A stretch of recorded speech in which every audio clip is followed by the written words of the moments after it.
A while back, my friend told me to write down every movie I watch in 2024 for the first time. So I thought, why not every couple of months go through the list, rank them, because I love ranking movies, and yeah, let's just do it. We got 65 movies I've watched for the first time, so we're gonna rank all 65 movies from worst to best. In last place, at number 65, we have Catacombs. That came out in 2007. It is about a woman who gets stuck in the catacombs, and she's going to a party, an underground little party, gets trapped, and it ends up like, oh, she's got to survive and try to find a way out. And then the reveal comes that it was just a prank from the people at the party, and then she kills her friend that pranked her. And just, this movie makes me feel like I wasted an hour and a half or however long the movie was. It was disappointing. At number 64, we have Fear.com, which came out in Check's Notes 2002. It feels like a 2002, early 2000s horror movie. It does not know what it wants to do. It goes in like 10 different directions, and it is just all over the place, and it's not even like a fun all over the place. It's so bad. It's not even so bad it's good. The only reason it's not in last is because at least they didn't throw a dumb ending at me that made me feel like I wasted my time. Believe me, I still feel like it was kind of a waste of time, but it wasn't the worst thing ever, but it was not very good. At number 63, we have A Good Marriage, which came out in 2014. It's based off the Stephen King novel. I knew the premise going in, like, okay, this wife, she's gonna find out a terrible secret about her husband. Let's see what happens. And it's like, okay, we're in the middle of the movie. He found out that she knows a secret. What's gonna happen? And they just kind of come to a standstill. They're like, you don't tell anybody?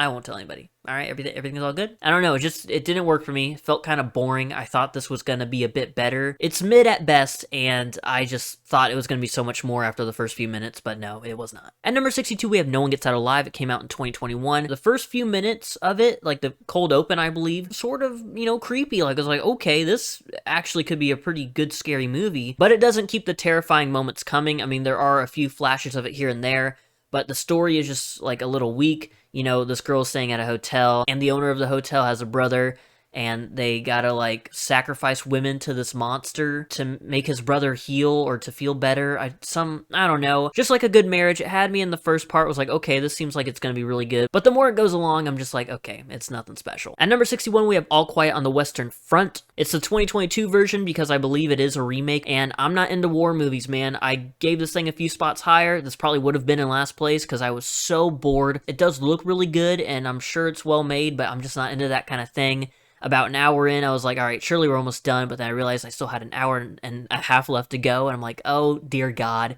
The characters I kind of got into die in stupid ways, and I get that's like part of war and a part of the story they're trying to tell, but like, it's not in last place because it is shot well. It's a quality movie, it's just not for me. At number 60, we have Girl in the Basement, came out in 2021. Again, another movie that probably could have been lower on this list, but it has some quality to it. I believe it was a made-for-TV movie, I think. It's about a girl who gets by her father and is locked in a soundproof basement under the house, and the wife doesn't know what's going on, the sibling doesn't know what's going on, and she has his kids and has to have like her own whole life down there. It's really messed up, and it's based off a true story, so that makes it even more messed up that actually happened. Our lead actress, she acts her ass off. She's like the highlight of this movie. I would never want to rewatch this again, so that's why it's really low, but good job to our lead actress. I forgot her name, but she did really good. At number 59, we have Tourist Trap, which came out in 1979. I had seen clips and different videos about this horror movie, and I was like, you know what? It seems like it'll be a fun little campy late 70s horror movie. I'm sure I'll have fun with it. Maybe it was because I watched it at nighttime and I was a little sleepy,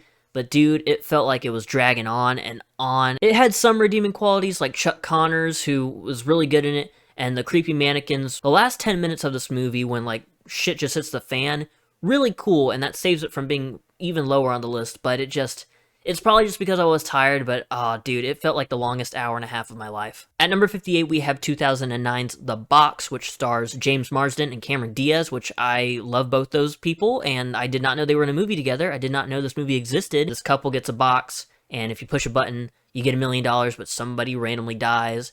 And, cool premise for a movie, kind of. There's this dude with like a freaking chunk missing from his face that apparently got struck by lightning, and he is in charge of like this whole operation going on somewhere, and it was okay, but I just didn't really get into it. At number 57, we have Underwater, which came out in 2020. It's like if an alien movie was underwater. It was fine, but nothing that I hadn't seen before. Some of the kills were cool. Kristen Stewart's in it, and she's cool. At the end, we get to see Cthulhu, or a monster like it, and that's kind of cool, but it's nothing special. It's just middle of the road. It's okay. At number 56, we have Kids vs. Aliens, which came out last year.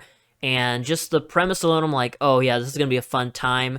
And it's a little low budget, but it is still fun in some areas. Most of the characters are a little much. Like, the kids are fine, but, you know, kids are kids. And I think the lead kid actor did pretty good. His sister also was probably my favorite character. One of the teenagers in this movie gets like brutally killed by the aliens by getting their like skin melted off, which was pretty cool. I think I just didn't enjoy this movie as much as I thought I would, and that sort of puts a damper on it, but it's still okay. At number 59, we have 1989's Puppet Master. It's okay. It needs more puppets. At number 54, we have May December, which came out last year. Got a lot of award hype around it. It's a well-made movie, well acted as well. Characters were interesting. Again, and I say this for a few of the movies on this list, just not my kind of thing. It's slow, character driven, more dramatic with a touch of like comedy thrown in there. It was alright though, so if you like dramas and you like well acted, you know, Natalie Portman does great in it, love her. But if you like stuff like that, this movie, I think you'll like it. At number 53, we have 2019's We Summon the Darkness. It's a cult featuring Alexandra Daddario, and surprisingly Johnny Knoxville's in there. It's a fine little movie, you know, it's nothing great, but I had fun watching it. The characters mainly, for the most part, pretty funny, so it's enjoyable, but again, nothing super special. At number 52, we have Slotherhouse, which came out last year, and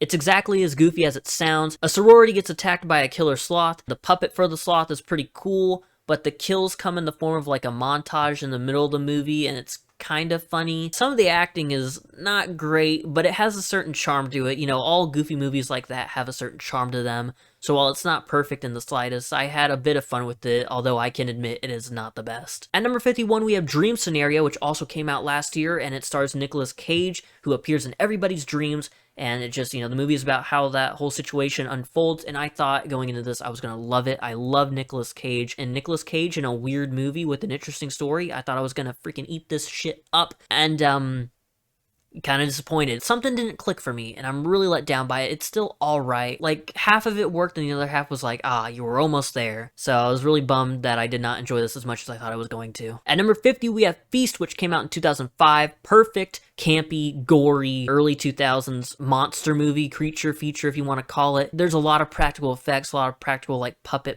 creature monster things running around. Insane kills. I believe a kid freaking gets killed. This movie is insane, and while it's not the greatest thing ever, it's a nice little, I guess, guilty pleasure movie. Like, it's not very good, but it is just such a fun watch. So that's why it's kind of low on the list, but I gotta give it some major praise. All the effects, all the blood, the gore, and the monsters look incredible for the most part, and it's just a really weird movie, but it is a lot of fun. At number 49, we have The Guilty, which came out in 2021, I believe, on Netflix. Now, I have to rant about this movie for a split second. I'm trying to speed through these entries, but this one, Jake Gyllenhaal's in it. Love Jake Gyllenhaal. He's the leading actor. He's like this cop with anger issues who's stuck on like answering calls for something he did, which were revealed to what he did later on in the movie. And I was really strapped in for this. I was enjoying him talking to this distressed caller named Emily. And that whole story right there, and the twist that it throws at you, I don't want to spoil this twist, but that twist, like, holy crap, oh, okay, that was pretty cool. And then the reveal of what he did, he's a cop and he killed someone, and I believe he said, I just wanted to teach him a lesson or something. And then some cop lady rolls in and says, broken people help broken people, or something like that. And I'm like, oh, we're having a redemption arc for a cop that killed somebody. It's like, way to just chop down this character who I was enjoying. I was enjoying this whole movie, and then they threw that at me, and I'm like, oh, cool, okay, whatever. At number 48, we have The Hating Game. Came out in 2021. It's a rom-com. Standard rom-com. This would have been lower, but I was watching it with friends on Discord, and if it weren't for that environment, you know, making little jokes, you know, laughing together, watching it, it's a really basic rom-com. It's fine. It gets some extra points because I was laughing with my friends while watching it, so. At number 47, we have Cabin Fever. This is a great, like, early 2000s horror movie. A lot of the characters can be annoying at times, especially one character who I already forgot the name of him, but it is really creepy. It's like a skin-eating virus or something spreading around these friends staying at a cabin. Not the best, but it's fun. It's a great, like really great early 2000s horror movie. Just some of the characters kind of drag it down for me. At number 46, we have Paprika, which came out in 2006. Good reviews, and people are like, oh, I really want to check this out. And me and my friend decided to watch it ourselves, and the animation and the art style and the way the movie looks is really, really cool. It's just, I was kind of lost while watching it. I kind of think I get what the story was, but there was a lot more questions and answers, which either I'm just stupid or that's like what the movie was going for. Also, again, another movie I watched a little later at night and I was really tired, but I was trying my best to watch it and I did like it. But part of the reason it's kind of low on the list is because I just didn't really get it and I thought it was just okay. And maybe if I watch it for a second time, it'll place a little higher, but for now, bottom half of the list, but it's still, I think, worth a watch. At number 45, we have The House. Now, this is a story about a house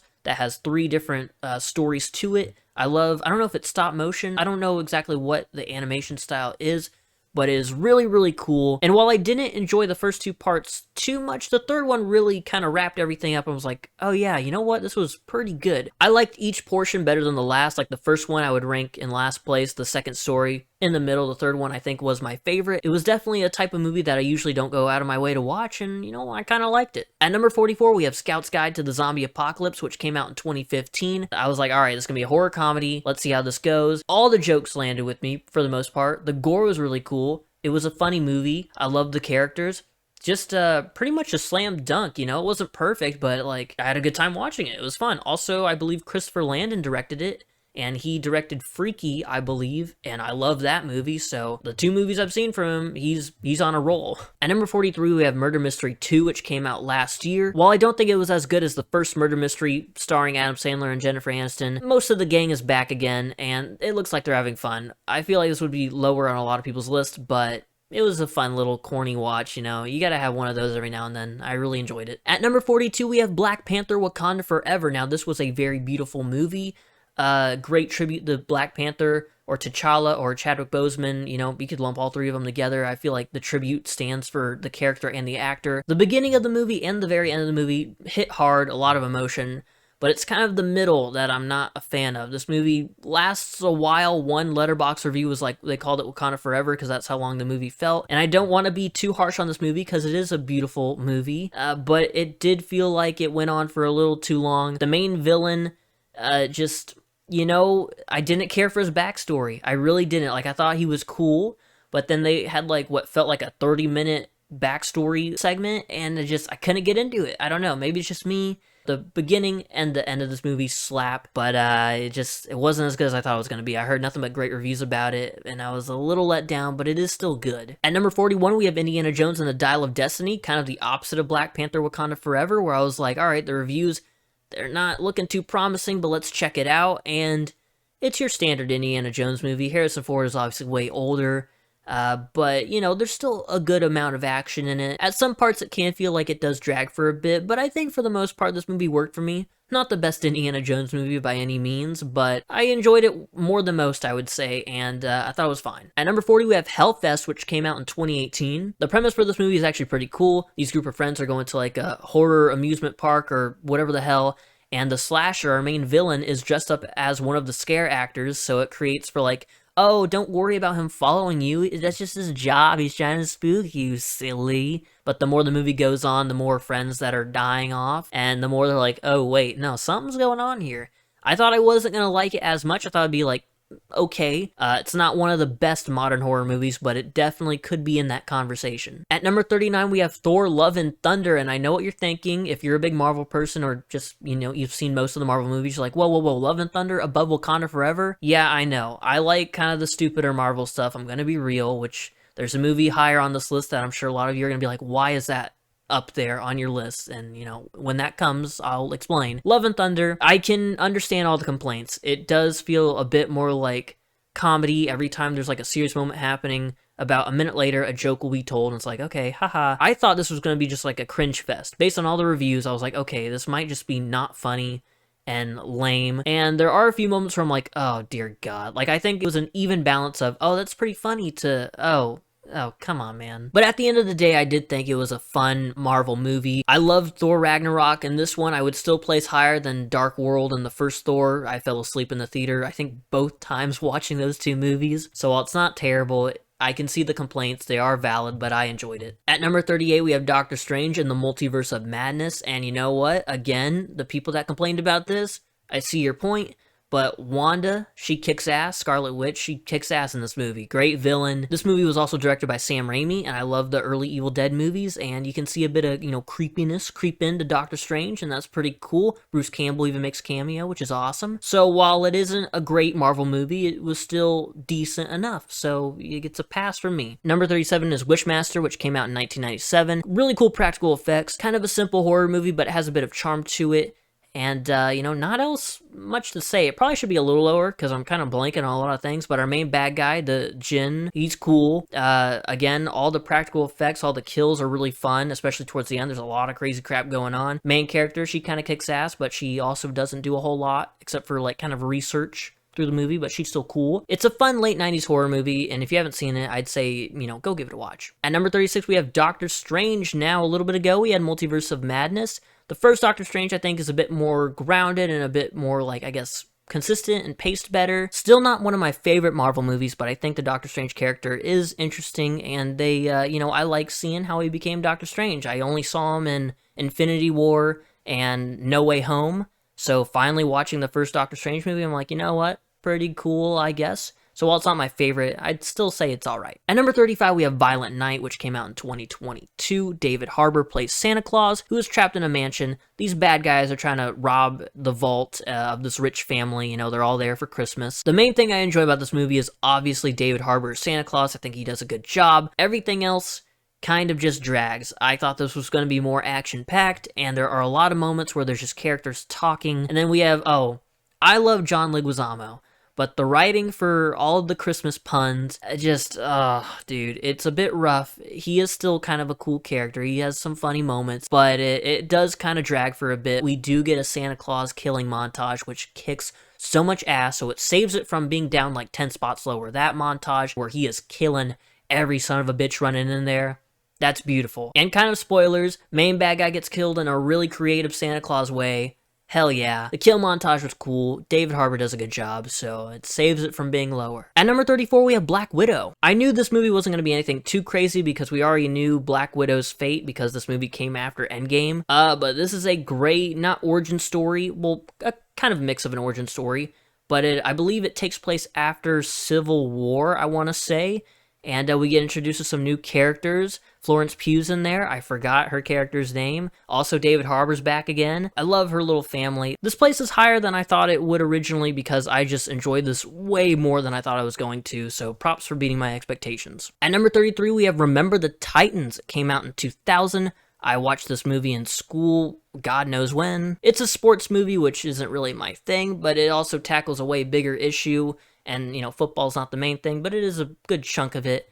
We got race issues, and we have all these characters coming together, which was really nice. I thought the movie was alright, but it does have a lot of emotional moments, which brings it up a few spots. Denzel Washington kills it. Also, skinny Ryan Gosling's in it, and that caught me off guard. So while Remember the Titans probably won't go down as one of my personal favorites, it is a really good movie with a lot behind it. So if you haven't seen it before, or you just haven't seen it in a while, I definitely recommend go back and watching it. At number 32, we have Oppenheimer. This year's Oscar Best Picture, Best Director, Best Lead Actor, Best Supporting Actor. So many awards went to Oppenheimer, and Oppenheimer is a really good movie. I can admire the acting, the way it's shot, the direction, Christopher Nolan, yeah, yip yip hooray or whatever. But a big thing for me about movies is their rewatchability. This thing is nearly 3 hours long, and while I can watch a 3 hour long movie, this one is more it's just a lot of talking and I guess character development and focusing on the acting and the characters, which is cool, but I kind of need some more things going on. It is a very interesting movie,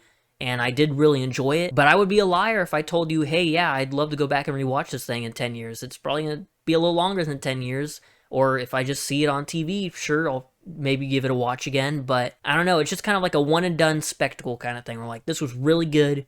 If I never see it again, at least I got to experience that one time, so yeah. Number 31 is Society of the Snow. This was a great survivalist movie based on a true story. I love the way it showed how all the characters had to survive and, fight for their survival to keep each other alive, even though a lot of people's lives were lost. And again, another movie based off a true story, so it's it hits a bit harder. Again, kind of in the same boat as Oppenheimer, where I don't think I'll ever watch it again, but I'm glad I was there for that one glorious watch. It kept my attention pretty much the whole way through. Good for you, Society of the Snow. Beautiful movie. At number 30, we have 2005's Fun with Dick and Jane. It goes by really quickly, but it is a lot of fun.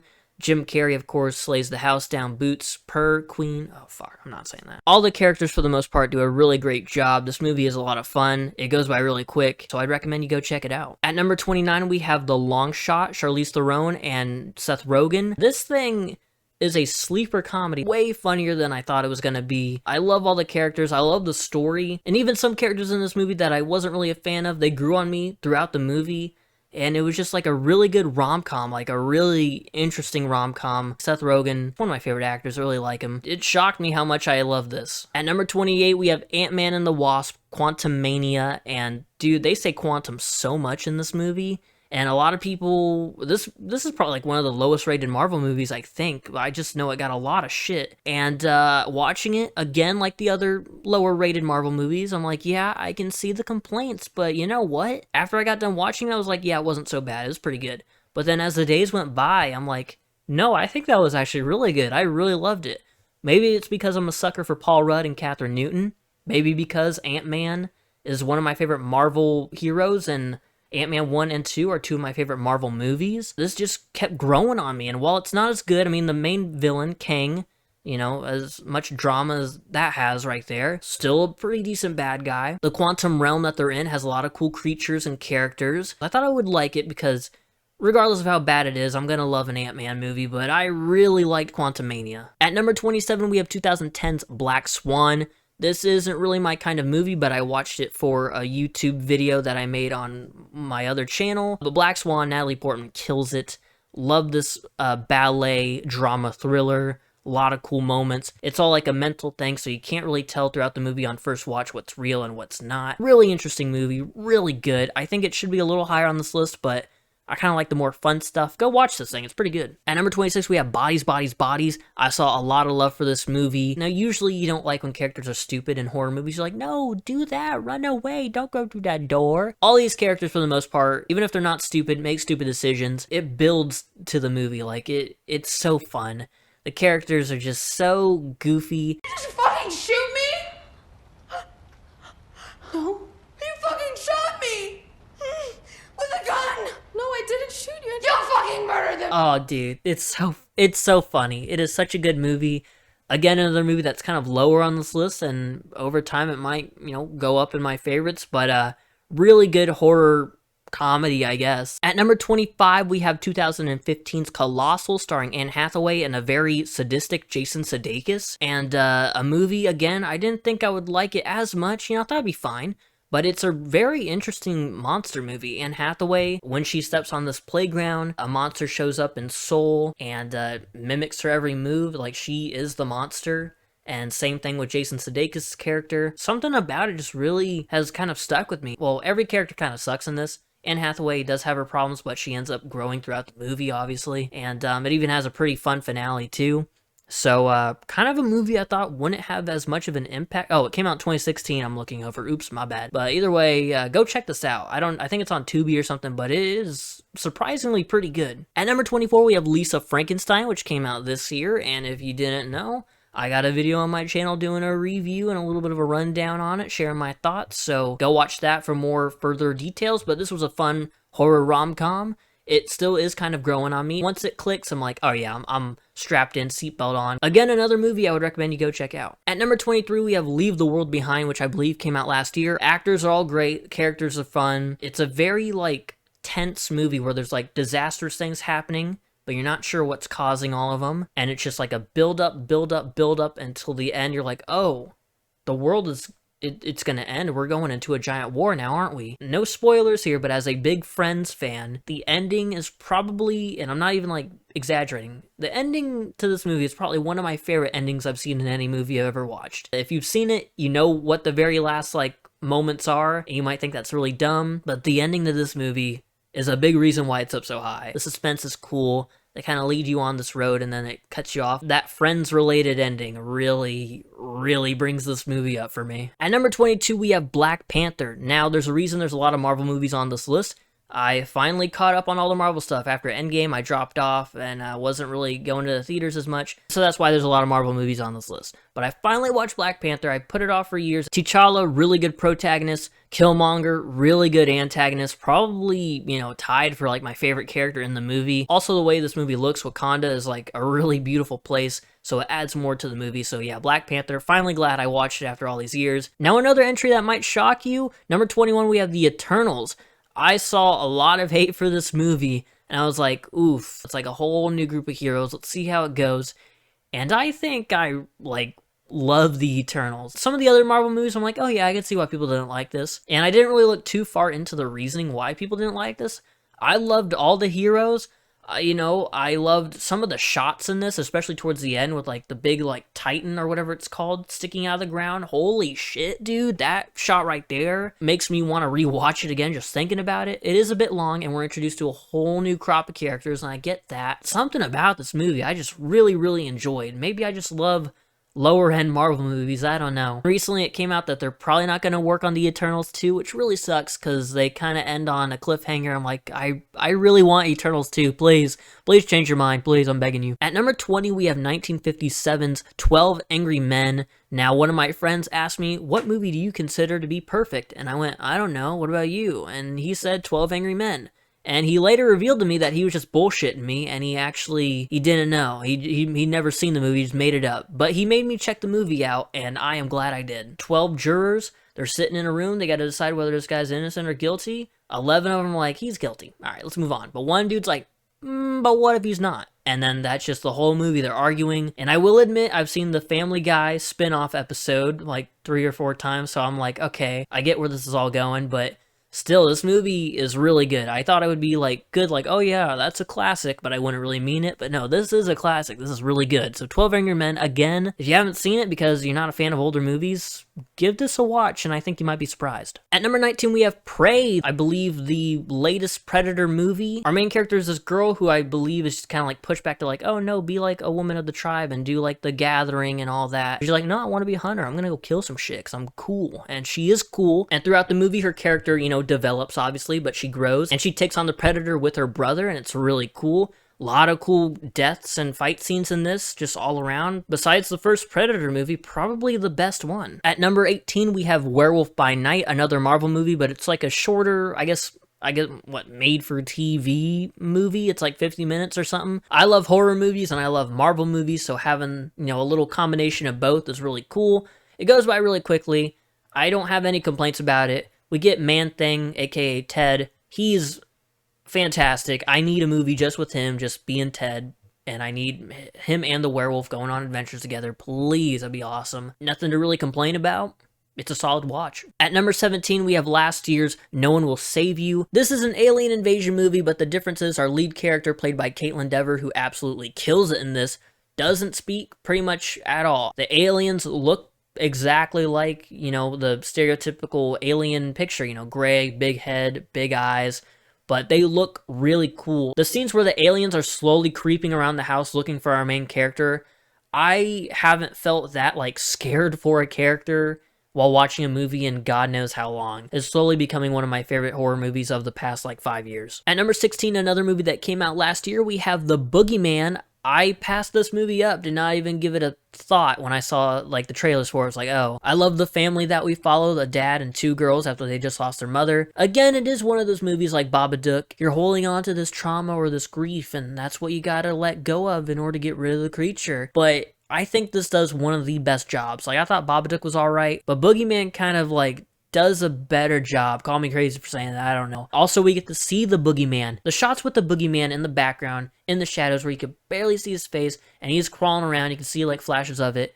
Usually it's oh, stereotypical, we just see quick little shots of the creature, but you get to see him quite a bit. When I finished watching this movie, I was like, you know what, I think I might love this damn thing. There's also a little girl that gets thrown against a TV screen, and you don't see that very often. At number 15, we have Life After Beth, which came out in 2014. Aubrey Plaza, love her. John C. Reilly's also in this, love him. The whole cast, honestly, I love them all. They do a great job. Characters are fun. This is similar to Lisa Frankenstein, where it's well, except, genders are reversed. Things go terribly wrong, and the movie starts breaking down, but in a fun way. Aubrey Plaza does a great job as a zombie towards the end of the movie when like she's actually zombified. While Lisa Frankenstein, I think the comedy is maybe a little better. This one, Life After Beth, is consistent throughout. There wasn't a single moment where I'm like, okay, it's kind of losing me. Both movies are great, but Life After Beth, especially because I'm a big Aubrey Plaza fan, it kicks ass. At number 14, we have Pearl. Now, I thought X was okay, a bit overhyped, and so I kind of held off from watching Pearl. But in my opinion, Pearl is way better than X. Like I said, X is still good. I don't know why I'm like kind of trashing on it. It's still fine. But Pearl,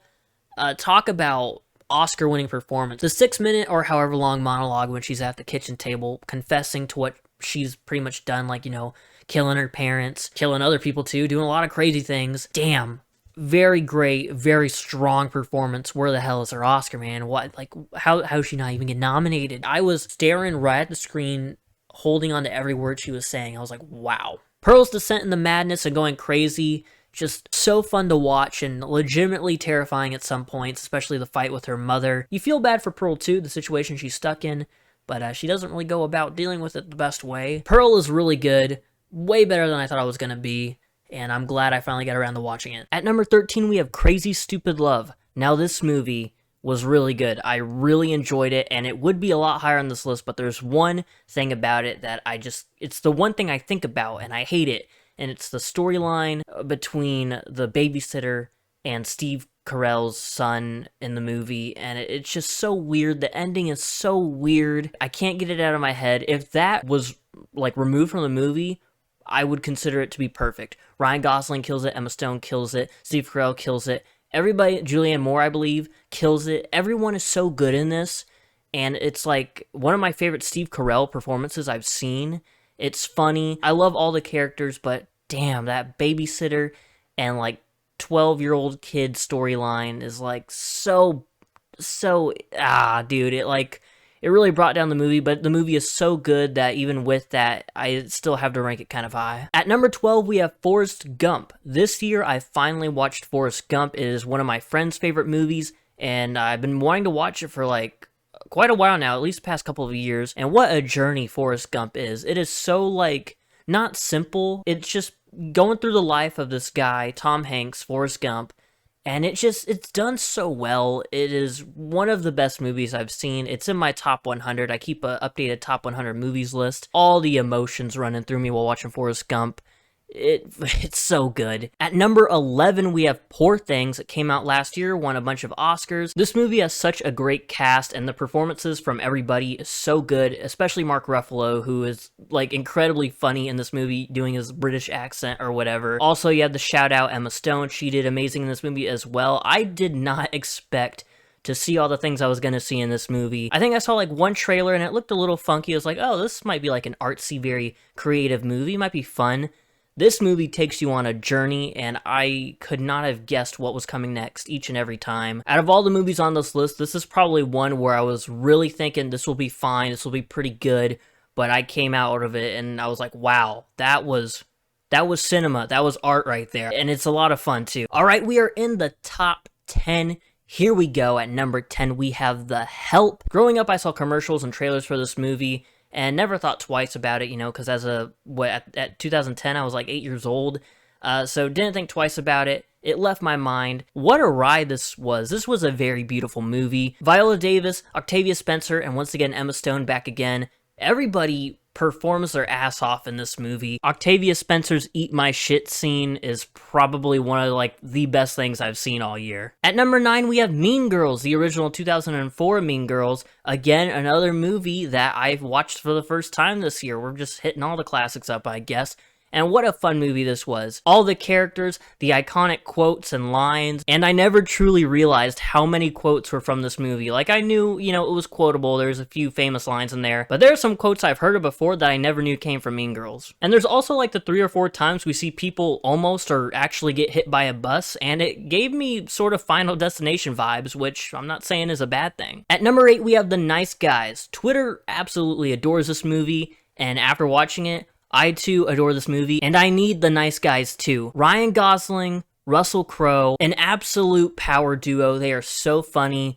This movie is just, it's so much fun. Now, I haven't seen every Ryan Gosling movie, but this probably has to be like peak goofy, funny Ryan Gosling, I'm sure. Every joke, every scene in this movie delivers for me personally, and I love it, and this is like definitely a movie I could rewatch over and over again. At number 7, we have Everything Everywhere All at Once. This movie checks pretty much all of the boxes, man. What a heavy hitter. I can see why it was so hyped up in 2022 and why it won all the awards that it did.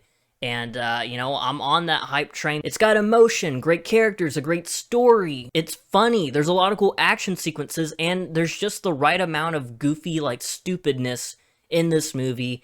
It's like the complete package. What more could you want? At number 6, we have The Holdovers, one of my favorite movies from 2023. It feels like a movie that came out decades ago and has so much charm to it. Again, all the characters are great, especially our main three. And in my personal opinion, I think Paul Giamatti should have won the Oscar for Best Lead Actor. That's just me, though. This movie also takes place around Christmas time, so, it's a perfect, like, once a year, every Christmas time kind of watch. And I'm pretty sure I will be doing that. Even other than Christmas, I could rewatch this again and again. This is a movie that has so much heart to it, and I was smiling the whole way through, even through some of the emotional parts. Still a smile on my face, and I love The Holdovers so much. At number 5, we have Glass Onion, the second Knives Out movie. Benoit Blanc is back. Daniel Craig, he kills it. The cast, they kill it. And while I don't like the ending of this as much as the first Knives Out, the twist they reveal through this Knives Out movie, holy crap, in the middle of the movie, something happens, you're like, oh wow, that character's gone, that sucks. They backtrack and go, hey, that's not what actually happened, and holy crap, your mind is like led to go 2 different ways, and they're like, actually, scratch those 2 ways, we're going this way. And Glass Onion is such a wonderful Knives Out movie. I'm a sucker for murder mystery type movies, and I want them to keep making more and more of these. And that leads me into number 4, which is Knives Out, the first one from 2019, where it all started. The twist, like I said, for Glass Onion is a bit bigger and I guess a bit more of a risk, but it really worked. This Knives Out feels like a more complete, like the ending of Glass Onion, I was like, haha, bad guy got his comeuppance or whatnot. But this one, I don't know, it feels more like wrapped up and, like I said, complete. And like I said for Glass Onion, I just want them to keep making more and more of these. Alright, we're in the top 3 now. Top 3 movies I've watched so far this year. At number 3, we have Guardians of the Galaxy Volume 3. This is probably my favorite Guardians of the Galaxy movie, and I really enjoyed 1 and 2. It's a bit different from 1 and 2 because instead of Star-Lord, we're focusing on Rocket Raccoon, which Rocket's story going throughout the whole movie, a very emotional ride, and even though I knew an emotional moment was coming up, it still hit regardless whether I could predict what was going to happen or not. All the Guardians, of course, kick ass and are still funny, and one highlight for me that I didn't see brought up a lot on Twitter or like any social media was Mantis's character kind of like standing up for herself towards the end of the movie and like telling Nebula to shut up and telling Drax to also stop being stupid. Just all the characters in the Guardians of the Galaxy trilogy are just so much fun, and you can't forget Star-Lord and Gamora's little relationship problems going on there. I think that's handled very well. It's probably in the top 5 MCU movies for me as well. At number 2, we have School of Rock. I love me some Jack Black, and this might be peak Jack Black because I hadn't seen School of Rock. I've always heard about it. I always heard how good it was. I even knew Miranda Cosgrove was in it, and I love iCarly, so let's give it a watch.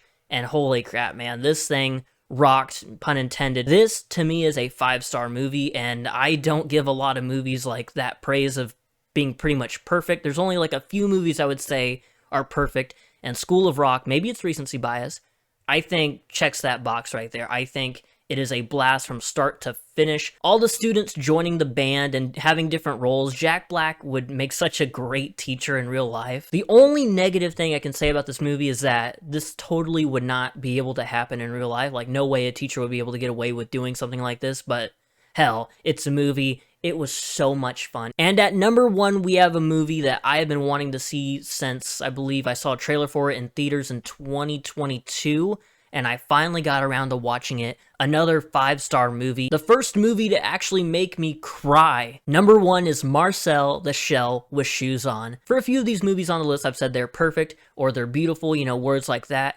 This is such a beautiful, beautiful movie. It is so silly. It is just... and it's different too. It's like in a documentary style. And it's not just a human pretending the shell is real. Marcel is real. He exists. He's canon in our universe, technically. And Marcel is there with his grandmother, Connie, and Oh, this movie is so good. I want to say I teared up or cried like 3 different times. The first one was like realizing that my dreams for this movie are coming true, because when I saw the trailer, I'm like, oh, this is gonna be amazing. And like the first 20 minutes or 30 minutes, I was like, this is so great. It's everything I've wanted already. And like, tears were starting to kind of fill up my eyeballs.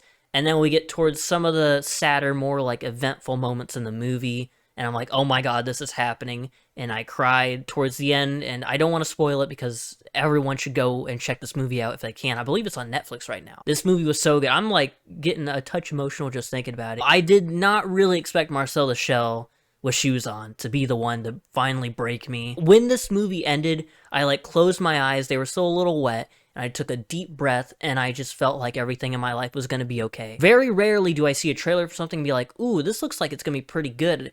And not only does it live up to the hype, it exceeds it by a mile. It is so damn good. And there you have it. There are all 65 of the movies that I've watched for the first time this year so far in 2024. Only one movie that has actually come out this year, which is Lisa Frankenstein, but I'm sure I'll add to it. I hope you enjoyed. Hope you check out some of these if you haven't seen them. Be sure to like the video. And there should be a new video out Sunday. There's a new movie coming to Peacock, and you might know what it is. It got a lot of bad reviews, so I'm curious to see if it is as bad as people say it is. It's Night Swim, spoiler, so that review will be out Sunday, so I'll see you then. Goodbye.